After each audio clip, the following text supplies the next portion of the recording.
Hello everyone, welcome to Brilliant EduTech, the best solution ever. Treatment organiser grade 2 എക്സാമിന്റെ results ഓരോ ജില്ലകളായിട്ട് വന്നുകൊണ്ടിരിക്കുകയാണ്. അപ്പോൾ അതിൽ കണ്ണൂർ ഡിസ്ട്രിക്റ്റിന്റെയും ആലപ്പുഴ ഡിസ്ട്രിക്റ്റിന്റെയും റിസൾട്ട്സ് വന്നിട്ടുണ്ട്. അതിൽ നമ്മുടെ ഫസ്റ്റ് റാങ്ക് ഹോൾഡർ ഉണ്ട് എന്നതിൽ ഒരുപാടധികം സന്തോഷമുണ്ട്. അപ്പോൾ ഫസ്റ്റ് റാങ്ക് വാങ്ങിയ സൗമ്യയ്ക്ക് വലിയ ഒരു അഭിനന്ദനം അറിയിക്കുകയാണ്. അതുപോലെ വേറെ ഓരോ ജില്ലകളും ഇനി വരാനുണ്ട്. ആലപ്പുഴ ഡിസ്ട്രിക്റ്റിൽ second rank Akshay Baiju, fourth rank Divya, eighth rank Fathima, sixth rank Prapancha, third rank Unnikrishnan, fifth rank Smriti. എല്ലാവർക്കും കൺഗ്രാജുലേഷൻസ് ആശംസിക്കുകയാണ്. അതുപോലെ കണ്ണൂർ ഡിസ്ട്രിക്റ്റിൽ സെക്കൻഡ് റാങ്കിൽ അഗെയിൻ അക്ഷയ്, സിക്സ്ത് റാങ്കിൽ ഷിജിന, തേർഡ് റാങ്കിൽ യശസ്, അതുപോലെ സപ്ലിമെന്ററി ലിസ്റ്റിലെ തേർഡ് റാങ്കിൽ നിതിഷ, ഫോർത്ത് റാങ്കിൽ Unnikrishnan, ninth rank Indu P R. അപ്പോൾ എല്ലാവർക്കും കൺഗ്രാജുലേഷൻസ്. നമ്മുടെ ഗ്രൂപ്പിലെ സ്റ്റുഡൻസ് ഇതുപോലെ റാങ്ക് ലിസ്റ്റിലൊക്കെ വന്ന് കാണുമ്പോൾ ഒരുപാടധികം സന്തോഷവും അഭിമാനവും ഒക്കെ ഉണ്ട്. അതുപോലെ അസിസ്റ്റന്റ് സയന്റിസ്റ്റ് പൊല്യൂഷൻ കൺട്രോൾ ബോർഡിൽ ഫിഫ്ത്ത് റാങ്കിൽ പൂർണിമ ഗോപി, 18th റാങ്കിൽ ഷജിനി, 29th റാങ്കിൽ ധന്യ. എല്ലാവർക്കും കൺഗ്രാജുലേഷൻസ് ആശംസിക്കുകയാണ്. അതുപോലെ ലബോറട്ടറി ടെക്നീഷ്യൻ ഗ്രേഡ് 2 എക്സാമിൽ ഫസ്റ്റ് സെക്കൻഡ് റാങ്കുകളിലായിട്ട് നമ്മുടെ സ്റ്റുഡൻസ് ഉണ്ട്. ആതിരയ്ക്കും അൽഫിയയ്ക്കും അഭിനന്ദനങ്ങൾ അറിയിക്കുകയാണ്. കേരള വാട്ടർ അതോറിറ്റി നടത്തുന്ന കേരള PSC എക്സാമായ മൈക്രോബയോളജിസ്റ്റ് എക്സാമിന് വേണ്ടിയിട്ടുള്ള ഒരു സ്റ്റഡി പ്ലാനുമായിട്ടാണ് ഇന്ന് നമ്മൾ എത്തിയിരിക്കുന്നത്. അപ്പോൾ നമ്മുടെ മൈക്രോബയോളജിസ്റ്റ് എക്സാമിന്റെ കൺഫർമേഷൻ വന്നിട്ടുണ്ട്. നാളെ മുതൽ, അതായത് 22 ഏപ്രിൽ മുതൽ നമുക്ക് മെയ് മാസം 11 വരെ കൺഫർമേഷൻ കൊടുക്കാവുന്നതാണ്. അപ്പോൾ കൺഫർമേഷൻ കൊടുക്കാൻ താല്പര്യമുള്ളവര് നാളെ മുതൽ കൺഫർമേഷൻ കൊടുക്കാനായിട്ട് ശ്രദ്ധിക്കുക. ഉടനെ തന്നെ കൺഫർമേഷൻ കൊടുത്ത് പഠിച്ചു തുടങ്ങാനായിട്ട് ശ്രദ്ധിക്കുക. അതുപോലെ എക്സാം ഡേറ്റ് നമുക്ക് വരുന്നത് 29-നാണ്, അതായത് ജൂലൈ മാസം 29-നാണ്. ഏകദേശം നമുക്ക് 3 മാസക്കാലം നമുക്ക് പഠിക്കാനായിട്ടുണ്ട്. 80 ദിവസത്തിന്റെ ഒരു സ്റ്റഡി പ്ലാൻ ആണ് നമ്മൾ ഇപ്പോൾ റെഡി ആക്കിയിട്ടുള്ളത്. അപ്പോൾ നമുക്ക് ക്വിക്കായിട്ട് ആ ഒരു സ്റ്റഡി പ്ലാൻ കാണാം. എന്നിട്ട് ആ ഒരു സ്റ്റഡി പ്ലാൻ അനുസരിച്ച് നിങ്ങളുടെ പ്രിപ്പറേഷൻ മുന്നോട്ട് കൊണ്ടുപോകാനായിട്ട് ശ്രമിക്കുക.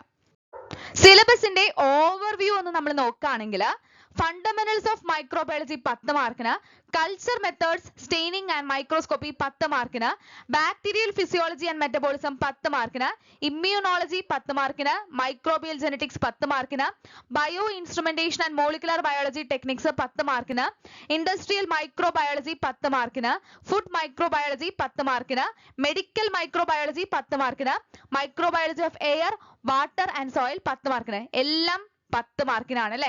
മൈക്രോബയോളജിയുടെ എല്ലാ ഒരുവിധപ്പെട്ട ഏരിയാസും ഇവിടെ ടച്ച് ചെയ്തിട്ടാണ് നമ്മൾ ഈ ഒരു സിലബസ് നമുക്ക് കാണാനായിട്ട് സാധിക്കുന്നത്. അപ്പൊ നമ്മൾ ആരംഭിക്കാനായിട്ട് പോകുന്നത് ഏപ്രിൽ മാസം 28 മുതലാണ്.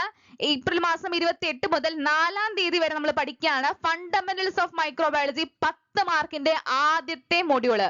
10 മാർക്കിന്റെ മൊഡ്യൂളാണ് ഓരോന്നും. അപ്പൊ നമ്മൾ ആദ്യത്തെ മൊഡ്യൂൾ വെച്ച് തുടങ്ങുകയാണ്. 28 മുതൽ 4-ാം തീയതി വരെ. 5-ാം തീയതി ഇതിന്റെ തന്നെ റിവിഷൻ ടെസ്റ്റ്, ഫണ്ടമെന്റൽസ് ഓഫ് മൈക്രോബയോളജിയുടെ റിവിഷൻ ടെസ്റ്റ് ആണ് കണ്ടക്ട് ചെയ്യുന്നത്. അപ്പൊ 5-ാം തീയതി എന്തിനാണ് കണ്ടക്ട് ചെയ്യുന്നത്? ഈ പഠിച്ച ടോപ്പിക് നിങ്ങൾക്ക് എത്രത്തോളം ഭംഗിയായിട്ട് പഠിക്കാൻ സാധിച്ചു നമ്മൾ തന്നെ അനലൈസ് ചെയ്യുകയാണ്. അതിനുവേണ്ടി തന്നെയാണ് തന്നെ 5-ന് തന്നെ നമ്മൾ റിവിഷൻ ടെസ്റ്റ് കണ്ടക്ട് ചെയ്യുന്നത്. അതുപോലെ തന്നെയാണ് ഓരോന്നും നമ്മൾ ചെയ്യുന്നത്. 6-ാം തീയതി മുതൽ 12 വരെ നമ്മൾ പഠിക്കുന്നു culture methods, staining and microscopy എന്നുള്ള ടോപ്പിക്, 10 മാർക്കിന്റെ ടോപ്പിക്. 13-ന് അഗെയിൻ റിവിഷൻ ടെസ്റ്റ്, ആ ഒരു പോർഷന്റെ റിവിഷൻ ടെസ്റ്റ് നിങ്ങൾക്ക് കാണാം. 14-ാം തീയതി മുതൽ 20-ാം തീയതി വരെ bio instrumentation and molecular biology techniques 10 മാർക്കിന്റെ വേറൊരു മൊഡ്യൂള്. 21-ന് റിവിഷൻ ടെസ്റ്റ്, സെയിം ഏതാണോ പഠിച്ചത് അതിന്റെ തന്നെ റിവിഷൻ ടെസ്റ്റ്. അതിലൂടെ നമ്മൾ കോൺസ്റ്റന്റ് ആയിട്ട് അനലൈസ് ചെയ്യാണ് പഠിച്ചത് എത്രത്തോളം ഉണ്ട്, കറക്റ്റ് ആയിട്ടാണോ പഠിച്ചിരിക്കുന്നത്, നിങ്ങൾ പ്രിപ്പറേഷൻ എവിടെയാണ് നിൽക്കുന്നത്, കറക്റ്റ് ആയിട്ട് നമ്മൾ അനലൈസ് ചെയ്യുകയാണ്. 22 മുതൽ 28 വരെ microbiology of air, water and soil, അതായത് എൻവയോൺമെന്റ് മൈക്രോബയോളജി പോർഷൻ ആണ്. 10 മാർക്കിന്റെ പോർഷൻ ആണ്. 28-ന് അത് അവിടെ തീരുമ്പോൾ 29-ന് നമ്മൾ റിവിഷൻ ടെസ്റ്റ് കണ്ടക്ട് ചെയ്യാണ് microbiology of air, water and സോയിലിന്റെ റിവിഷൻ ടെസ്റ്റ്. 30 മുതൽ 5 വരെ, അതായത് മെയ് മാസം 30 മുതൽ 5-ാം തീയതി, ജൂൺ മാസം 5-ാം തീയതി വരെ ഫുഡ് മൈക്രോബയോളജി പോർഷൻ 10 മാർക്കിന്റെ പോർഷൻ. 6-ാം തീയതി അതിന്റെ തന്നെ റിവിഷൻ ടെസ്റ്റ് നമ്മൾ കണ്ടക്ട് ചെയ്യുന്നു. 7 മുതൽ 13 വരെ മെഡിക്കൽ മൈക്രോബയോളജി 10 മാർക്കിനുള്ള പോർഷൻ. 14-ാം തീയതി അതിന്റെ തന്നെ റിവിഷൻ ടെസ്റ്റ്, അപ്പം നമ്മൾ അനലൈസ് ചെയ്യുന്നു, അപ്പം തന്നെ നമ്മൾ മനസ്സിലാക്കുന്നു നമ്മുടെ പ്രിപ്പറേഷൻ്റെ ലെവൽ. എന്നിട്ട് നമ്മൾ തിരുത്തലുകൾ വരുത്തി മുന്നോട്ട് പോവുകയാണ്. 15-ാം തീയതി മുതൽ 21-ാം തീയതി വരെ മൈക്രോബിയൽ ജെനറ്റിക്സ് 10 മാർക്കിന്റെ പോർഷൻ. എത്രയാണ്? 10 മാർക്കിന്റെ പോർഷൻ ആണ് മൈക്രോബിയൽ ജെനറ്റിക്സ്. അത്യാവശ്യം കോംപ്ലിക്കേറ്റഡ് ആയിട്ട് തോന്നുന്ന ഒരു പോർഷൻ ആണ്. അപ്പൊ അത് നമ്മൾ പഠിക്കുന്നു. 22-ന് നമ്മൾ എക്സാം വെക്കുന്നു, മൈക്രോബിയൽ ജെനറ്റിക്സിന്റെ റിവിഷൻ ടെസ്റ്റ്. പിന്നീട് നമ്മൾ 23 മുതൽ 29 വരെ പഠിക്കുന്നു ഇമ്മ്യൂണോളജി പോർഷൻ. മൈക്രോബയോളജിയിൽ വരുന്ന ഇമ്മ്യൂണോളജി പോർഷൻ ആണ് പഠിക്കുന്നത്. ബേസിക് ഇമ്മ്യൂണോളജി ആണ് നമുക്ക് ഇവിടെ പഠിക്കാനായിട്ടുള്ളത്. 30-ാം തീയതി നമ്മുടെ ഇമ്മ്യൂണോളജിയുടെ റിവിഷൻ ടെസ്റ്റ്. നമ്മുടെ ജൂൺ മാസം അവിടെ തീരുന്നു. ജൂൺ മാസം കഴിഞ്ഞു, നമ്മുടെ ജൂലൈ മാസത്തിലോട്ട് പ്രവേശിക്കുന്നു. ജൂലൈ മാസം അവസാനത്തിലാണ് നമ്മുടെ എന്ത് വരുന്നത്? എക്സാം വരാനായിട്ട് പോകുന്നത്. നമ്മളൊരു പകുതിയോടുകൂടി നമ്മുടെ പോർഷൻസ് എല്ലാം തന്നെ കംപ്ലീറ്റ് ചെയ്ത് റിവിഷന് വേണ്ടി അലോ ചെയ്യാണ് കേട്ടോ.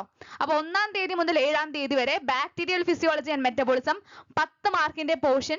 അതുപോലെ 8-ാം തീയതി അതിന്റെ തന്നെ റിവിഷൻ ടെസ്റ്റ് കണ്ടക്ട് ചെയ്യുന്നു. 9 മുതൽ 15 വരെ ഇൻഡസ്ട്രിയൽ മൈക്രോബയോളജി 10 മാർക്കിന്റെ പോർഷൻ.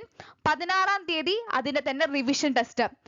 അതിനുശേഷം 17 മുതൽ 28 വരെ മെഗാ റിവിഷൻ പീരീഡ് ആയിട്ടാണ് നമ്മൾ യൂട്ടിലൈസ് ചെയ്യുന്നത്. കൂടുതൽ പ്രാക്ടീസിന് വേണ്ടി, കൂടുതൽ തിരുത്തലുകൾക്ക് വേണ്ടി, നിങ്ങളുടെ പോരായ്മകൾ മനസ്സിലാക്കി പഠിച്ചു പോവാൻ വേണ്ടി, ഒന്നും കൂടെ ഉറപ്പിക്കാൻ വേണ്ടി റിവിഷൻസ് കൂടുതലായിട്ട് നടത്താനുള്ള ടൈമായിട്ട് അലോ ചെയ്യാണ്. 17 മുതൽ 28 വരെ നമ്മൾ റിവിഷൻ പീരീഡ് ആണ്, മെഗാ റിവിഷൻ പീരീഡ് ആണ്. അങ്ങനെ നമ്മൾ നന്നായി പഠിച്ചു കഴിഞ്ഞു കഴിഞ്ഞാൽ നമുക്ക് സുഖമായിട്ട് 29-ാം തീയതിയുള്ള എന്ത് അറ്റൻഡ് ചെയ്യാം?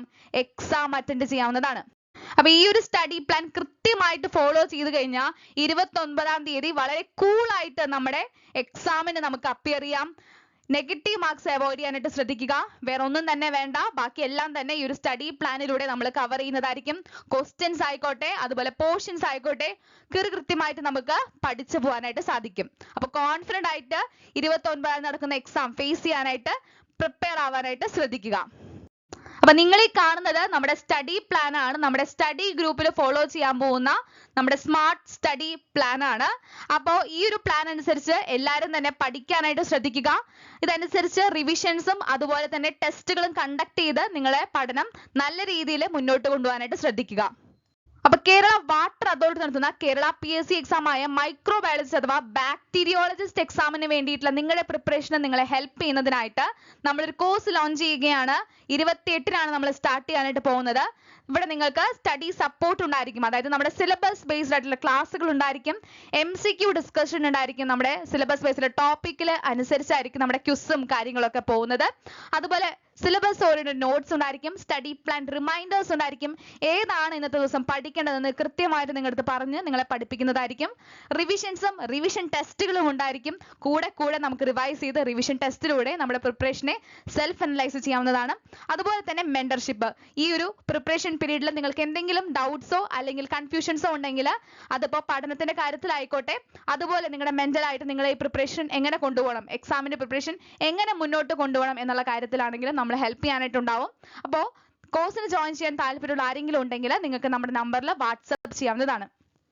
അപ്പോൾ മൈക്രോബയോളജി പഠിച്ച സ്റ്റുഡൻസിന് ഇതൊരു ഭാഗ്യ അവസരമാണ്. കാരണം മൈക്രോബയോളജിയുടെ എല്ലാവിധ മേഖലകളും ടച്ച് ചെയ്തുകൊണ്ടുള്ള നല്ലൊരു പ്രൊഫഷണൽ സിലബസ് ആണ് നമുക്ക് PSC തന്നിരിക്കുന്നത്. അപ്പോൾ ഈ ഒരു അവസരം നല്ല രീതിയിൽ യൂട്ടിലൈസ് ചെയ്യാനായിട്ട് ശ്രദ്ധിക്കുക, നല്ല രീതിയിൽ പഠിച്ചു പോവുക.